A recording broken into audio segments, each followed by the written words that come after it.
इस खबरनामे में रियान रऊफ करना चाहते हैं ओलंपिक में शिरकत और मंजूर अहमद नाइक बने गरीबों की आवाज।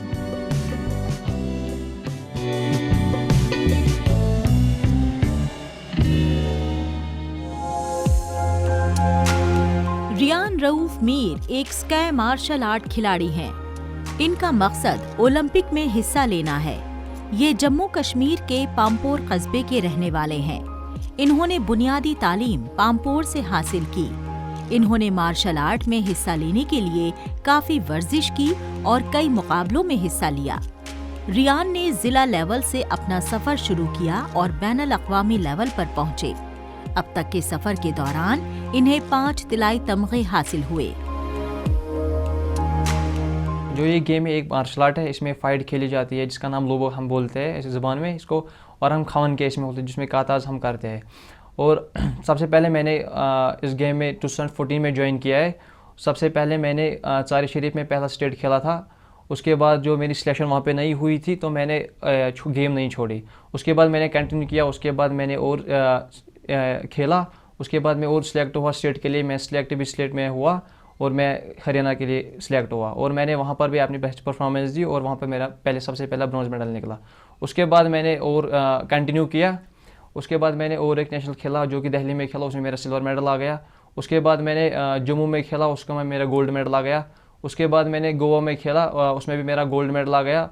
और ऑल ओवर इंडिया चैम्पियन होता है हमारे साल में एक बार, और वो मैंने जीता। रियान गुज़िश्ता कई बरसों से स्कै की प्रैक्टिस कर रहे हैं। जब मकामी टीमें स्कै खेल रही होती थीं, तब रियान उन्हें देखा करते थे। उस दौरान इनका इस खेल के तई शौक पैदा हुआ और इन्होंने इस खेल में हाथ आजमाने का मन बना लिया। रियान तालीम और खेल दोनों के दरमियान बैलेंस बनाकर चल रहे हैं। हर खिलाड़ी की तरह इस खेल में रियान का सफर भी आसान नहीं रहा। अपने सफर के दौरान ये सर्जरी से भी गुजरे, लेकिन इन्होंने हार नहीं मानी। हमारे जो ऊपर चेस्ट गार्ड लगा होता है और हेड गार्ड लगा होता है और आर्म्स में आर्म गार्ड लगा होता है, और जिसे खेलते हैं उसको तुरा हम बोलते हैं, अपनी जुबान में तुरा बोलते हैं। जिसे हम डिफेंस करते हैं उसको हम बारगुला कहते हैं। 4 फाइट खेली जाती है अब 2 अपोनेंट के बीच में। गेम में मुझे बहुत अच्छा लगा कि हमें अब कश्मीर की अपनी गेम है, जो कि जिसका फाउंडर ग्रैंड मास्टर मीर नज़ीर सर है, जो कि हमारे पामपुर की अपनी है। इसलिए मैंने ये गेम चूज़ किया कि हमारे कश्मीर की अपनी गेम है। ये ऑल इंडिया में हर स्टेट में खेली जाती है और 68 कंट्रीज़ में खेली जाती है। स्कै मार्शल आर्ट कश्मीर का खेल है। इसके बानी और ग्रैंड मास्टर मीर नज़ीर का ताल्लुक भी पामपोर से है। मीर नज़ीर से मुतासिर होकर ही रियान रऊफ मीर ने इस खेल में करियर बनाने का फैसला किया। ये खेल मुल्क के हर सूबे और दर्जनों मुख्तलिफ ममालिक में खेला जाता है। रियान रऊफ अपने ट्रेनर से मिलने वाली तरबियत और कुनबे के ताउन की बदौलत आज इस मकाम तक पहुँचे हैं। बहुत सारा हुआ। मैं प्रैक्टिस के लिए निकला था, बहुत लोग पीछे बातें कर रहे थे, इसने क्या ये पहना है, यूनिफॉर्म हमारी होती है अलग, इसमें इसने क्या पहना है, हॉस्पिटल की यूनिफॉर्म पहनी है। बहुत सारे पीछे बातें कर रहे हैं। जब इंसान किसी मुकाम तक पहुंचता है उसके पीछे बहुत टांग खींचते हैं, उसको बहुत पीछे से गालियाँ भी पड़ती है, लेकिन हम उसकी तरफ ध्यान नहीं देते। लोग को क्या बोलना है वो बोले। तो 2 सर्जरीज के बाद भी आपने कितनी मेहनत की? 2 सर्जरीज के बाद मैं थोड़ा थोड़ा अभी खेल रहा हूँ। जो भी अभी मैंने 4 मंथ्स पहले मेरी 2 सर्जरीज हुई है। ACL सर्जरी की हुई, बकेट हैंडल टीयर भी था, और मैं अब थोड़ा थोड़ा प्रैक्टिस कर रहा हूँ। अब मैं अच्छे तरीके से खेल सकता हूँ। तो आगे कहाँ तक जाना चाहते हैं? इंटरनेशनल में खेलूँ और हमारी गेम अब ओलंपिक्स में भी आएगी इंशाल्लाह। मैं यूथ को यही बोलता हूँ कि वो स्पोर्ट्स में आए, वो इसमें भी अपना कैरियर बना सकते हैं। किसी भी स्पोर्ट्स में, नहीं बोलता हूँ कि स्कै मार्शल आर्ट में आए, फुटबॉल में, बहुत सारी गेम्स है उसमें आए और अपना ये दिखाए। रियान अब इंटरनेशनल खेलने के लिए जा रहे हैं। ये पूरे जम्मू कश्मीर के लिए नाज की बात है। रियान ने नौजवानों को पैगाम देते हुए कहा कि वो अलग अलग खेलों में अपना करियर बनाएं। रियान रऊफ मीर स्कै मार्शल आर्ट्स में इंटरनेशनल चैंपियनशिप की तैयारी कर रहे हैं। स्कै मार्शल आर्ट को ओलंपिक में शामिल किए जाने की उम्मीद है। रियान रऊफ मीर का मकसद है ओलंपिक में शिरकत करना और इसके लिए ये सख्त मेहनत भी कर रहे हैं।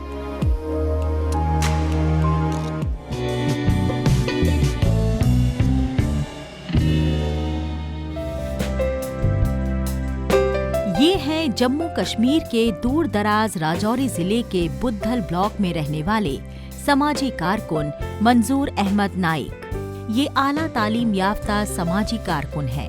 ये दूर दराज के इलाकों में रहने वाले गरीब अफराद की फलाह बहबूद में अहम किरदार अदा कर रहे हैं। ये पंचायती राज सिस्टम और सरकारी मंसूबों के दरमियान सालिस के तौर पर काम कर रहे हैं। मंजूर बुद्धल ब्लॉक के पंचायती राज मेंबरान के साथ मिलकर गरीब लोगों की मदद करने के लिए कोशां हैं।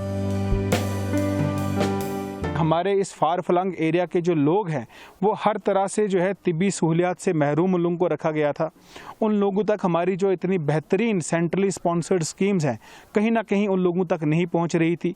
हर तरह से जो है हमारे नौजवान जो है वो गवर्नमेंट की स्कीम्स का जो है भरपूर फ़ायदा नहीं उठा पा रहे थे। तो उसी एक एजेंडा और मोटिव के साथ जो है मैंने यहाँ पे काम करना शुरू किया और लगभग 3 साल हो गए काम करते हुए। और मुझे काफ़ी खुशी होती है कि जब हमारे गरीब लोगों की हम लोग पेंशन लगवाते हैं, हमारे जो माजूर लोग होते हैं, हमारे जो स्पेशली एबल्ड लोग होते हैं, उनके लिए हम मेडिकल कैंप्स करवाते हैं। हम जगह जगह जाते हैं, हम ये इंश्योर करते हैं कि हमारे जो बीपीएल और एएवाई कैटेगरी के जो लोग हैं उनको गवर्नमेंट के प्रॉपर जो स्कीम के तहत जो मुफ्त का अनाज उनको मिलना चाहिए। हम ये इंश्योर करते हैं कि उन तक पहुँचे। मंजूर अहमद नाइक की पैदाइश राजौरी जिले के बुद्धल ब्लॉक में हुई। इन्होंने अपनी इब्तिदाई तालीम यहाँ के एक सरकारी स्कूल से पूरी की। इसके बाद मंजूर ने ग्रेजुएशन, पोस्ट ग्रेजुएशन और रिसर्च यूनिवर्सिटी ऑफ जम्मू से की। इसके बाद ये टीचिंग के पेशे में आए। इन्होंने मुल्क के कई मकबूल तालीमी इदारों में काम किया। 2020 में इन्होंने टीचिंग के पेशे को अलविदा कहकर अपने आबाई इलाके के गरीब आवाम की मदद करने का फैसला लिया। हर घर जाके ये लोगों को जानकारी देते हैं कि आज ये मदद सेंटर से जो भी स्कीमें आती हैं उनके बारे में बताते हैं और गरीबों के साथ कंधे से कंधा मिला के चल रहे हैं और सभी को अच्छी जानकारी दे रहे हैं। तो बहुत अच्छे काम हो रहे हैं इस हमारे इलाका के अंदर, बहुत अच्छा काम कर रहे हैं। पब्लिक के लिए बहुत ही अच्छा, मतलब यहाँ पे जैसे विडो पेंशन होती है या ओल्ड एज पेंशन होती है, उनके लिए इन्होंने कैंप भी लगवाया बुद्धल में। उनके यहाँ पे जो सर्टिफिकेट लोगों के बने हैं। तो बहुत अच्छे काम, ये एक काम नहीं काफ़ी काम यहाँ बुद्धल में करवा रहे हैं। तो अच्छे यहाँ पे जनता जो है, गरीब जनता के काम बहुत अच्छे हो रहे हैं सर। समाजी कारकुन मंजूर अहमद नाइक राजौरी जिले के बुद्धल ब्लॉक के गरीब लोगों की आवाज बन गए हैं। इन्होंने हुकूमती मंसूबों के तहत इलाके में सड़कों का जाल बिछाने में अहम किरदार अदा किया है। ये लोगों को पक्के घर बनवाने में उनकी मदद कर रहे हैं। ये हिफाजती अमले के साथ मिलकर नौजवानों के लिए मुख्तलिफ खेलकूद और सकाफती सरगर्मियां मुनक्किद कर रहे हैं। जो नौजवान खुद का कारोबार करना चाहते हैं उन्हें ये सब्सिडी पर कर्ज भी दिलवा रहे हैं।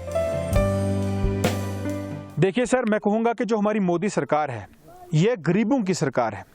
आज आप देखते हैं कि पीर पंजाल हिमालयन रेंज का आखिरी कोना है, वहाँ भी हम चलेंगे, वहाँ आप देखेंगे कि हमारी बहन आज लकड़ी के चूल्हे में जो है वो आग नहीं जला रही है खाना बनाने के लिए, वो धुएं से जो है अपने आप को कैंसर जैसी हानिकारक बीमारियां नहीं लगवा रही है। आज उनके घर में भी जो है गैस चूल्हा मोदी जी का दिया हुआ पहुंच रहा है। आखिरी कोने में जाके आप देख लें कि मुफ्त का जो इनाज है जो 80 करोड़ आबादी के लिए हमारे मोदी जी ने दिया है वो उन लोगों तक पहुंच रहा है। किसी भी प्रकार की पेंशन हैं, चाहे वो ओल्ड एज पेंशन है, चाहे वो विडो पेंशन है, चाहे वो स्पेशली एबल्ड लोगों की पेंशन है, वो भी डायरेक्टली जो है उनके खाते में आ रही है। किसान सम्मान निधि के तहत जो है उनको 2-2 हज़ार रुपया हर 4 महीने के बाद जो है उनके खाते में आ रहा है। आप देखते हैं कि किसी भी तरह का कोई भी ऐसा वर्ग नहीं है जिसको हमारे मोदी जी ने टच ना किया हो। यानी कि मोदी जी ने करोड़ों लाइव्स को टच किया है, करोड़ों जिंदगियों को जो है उन्होंने बनाया है। मंजूर अहमद नाइक राजौरी जिले के बुद्धल ब्लॉक में वक्तन फवक्तन बेवा खवातीन, बुजुर्ग और माजूर अफराद को राहत पहुंचाने के मकसद से कैंप्स लगाते रहते हैं। ये लोगों को मरकजी हुकूमत की तरफ से उनके लिए चलाए जा रहे फलाही मंसूबों के बारे में बेदार कर रहे हैं। इन्होंने लाखों रुपए की नौकरी के पैकेज को ठुकराकर अपने इलाके के लोगों की खिदमत करने का इंतखाब करके जिले के दीगर नौजवानों के लिए एक मिसाल कायम की है।